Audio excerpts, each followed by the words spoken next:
സവാള നേതാവ് സവാളകളെയെല്ലാം വിളിച്ചു. ഇനി നമ്മൾ കാത്തിരുന്നിട്ട് കാര്യമില്ല, യുദ്ധം ചെയ്യുക തന്നെ. കൂട്ടത്തിലുള്ള എല്ലാവരും ആ ഒരു തീരുമാനത്തിൽ ഉറച്ചു നിന്നു.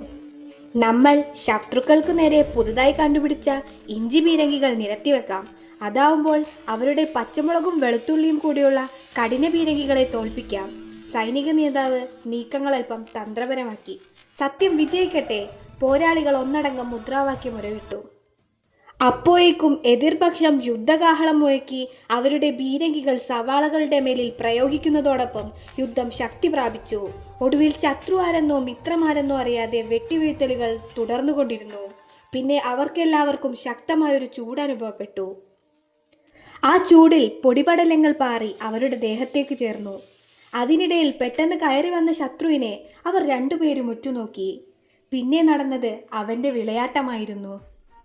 അതിനിടയിൽ സവാളകളെയും തക്കാളിയെയും പഞ്ഞിക്കിടാൻ അവൻ മറന്നില്ല.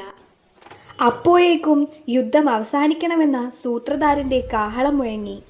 അന്തം വിട്ടുനിന്ന അവർക്കുമീതെ തൂവെള്ളക്കൊടി പാറിക്കാൻ യുദ്ധം കണ്ടുനിന്നവർ മറന്നതേയില്ല. സമാധാന കരാർ നെയ്യിൽ തൂമിച്ച കശുവണ്ടിയുടെയും മുന്തിരിയുടെയും രൂപത്തിൽ അവർക്കുമീതെ പതിച്ചു. യുദ്ധം കൊണ്ട് ആർക്കും ഒരു ഗുണവും ലഭിക്കില്ല മക്കളെ, ദോഷം മാത്രമേ ഉള്ളൂ.